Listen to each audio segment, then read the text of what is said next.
ब्रिजेश अवस्थी जी, वो जो एक सपना देखा गया था, अब लग रहा है कि फाइनली वो यहाँ पूरा होने जा रहा है, क्योंकि जो विपक्ष है वो इसमें कई इफ एंड बट जो है वो भी खोज रहा है, जैसे कॉपी को लेकर हो या फिर ये कि अभी इसका जो फायदा है वो नहीं मिलेगा बल्कि 29 में जाके मिलेगा। वो कह रहे जुमला है क्या? सॉरी हिमानी जी, एक अच्छी बात यह है कि ये अभी सिर्फ सोनिया गांधी का ही नाम ले रहे हैं। मुझे तो उम्मीद थी कि ये नेहरू जी का नाम लेंगे, कि ये भी नेहरू जी ने शुरू किया था जी, क्योंकि नेहरू जी के पहले से तो भारतवर्ष में कुछ हुआ नहीं था। नेहरू जो भी कुछ हुआ इस देश में वो नेहरू जी के नाम से हुआ। पहली बात, ममता जी ने बहुत साफ साफ शब्दों में देश की जनता को बताया है कि पहली बार देवगौड़ा जी ने ये टेबल किया।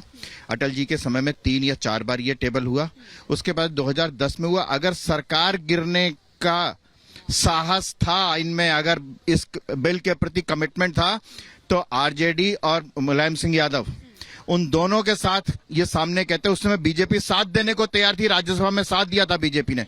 तो बीजेपी जो है वो पहले दिन से महिला आरक्षण बिल के प्रति अपनी प्रतिबद्धता उसने देवगौड़ा जी के समय से, बल्कि उससे पहले से समय से दिखाई हुई है। अटल जी के समय में 3 बार आई है, आज लेटर लिखने की बात कर रहे हैं, उस समय क्यों नहीं दिया था साथ? जब अटल जी ने टेबल किया था तब कांग्रेस ने क्यों नहीं साथ दिया? और लेटर कौन सा लिखा है मुझे तो समझ में नहीं आता। कह रहे 2018 में दरअसल राहुल गांधी द्वारा लेटर लिखा गया था, लेकिन क्या बताइए, प्रेम कुमार जी से पहले मैं इस पर जवाब ले लेती हूँ कि वो ये कह रहे हैं कि क्यों नहीं फिर उस टाइम आपने किया था, बीजेपी तो साथ देने को तैयार थी। देखिए, मैं एक नए तरीके से देख रहा हूँ महिला आरक्षण बिल को। मुझे तो समझ में नहीं आ रहा कि महिलाओं को बधाई दूं कि क्या करूं, क्योंकि जो महिला आरक्षण बिल महिलाओं के लिए उम्मीद रही, उस उम्मीद का ही गला घोट दिया गया है।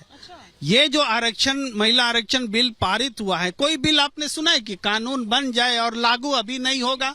लागू होगा 2029 में। आपने 9 साल शासन किया और अगला 6 साल इसको लागू नहीं होने देने का प्रबंध कर लिया। ये महिलाओं के खिलाफ में लाया गया बिल है, जो अगले मोदी सरकार के आने के बाद 15 साल तक महिलाओं को आरक्षण नहीं मिलेगा। ये इसका प्रावधान इसमें किया गया है। 2029 तक तो ये लागू ही नहीं होगा।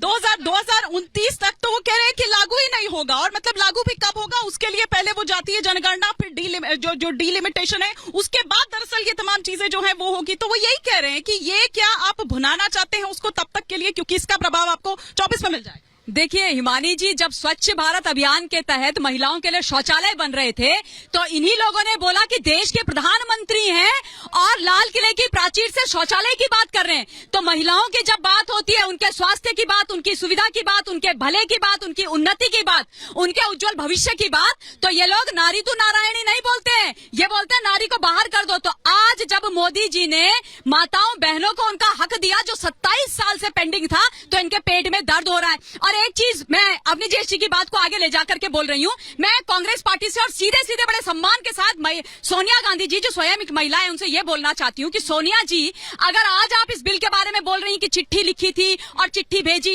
है, हमने तो चिट्ठी भेजी थी इसलिए ये बिल आया है, तो फिर 2010 में जब आपको आंखें दिखा रहे थे लालू प्रसाद यादव जी, समाजवादी पार्टी और टीएमसी, तो आप डरी क्यों? आप इसलिए डरी क्योंकि उन्होंने बोला कि ये बिल पर अपना मुंह बंद कर लो, महिलाओं को उनका हक मत दिलवाओ, वरना हम अपना पूरे का पूरा सपोर्ट खींच लेंगे, सरकार गिरा देंगे। अपनी सरकार इन्होंने बचाई। अरे गिरने देते ना सरकार, गिरने देते सरकार।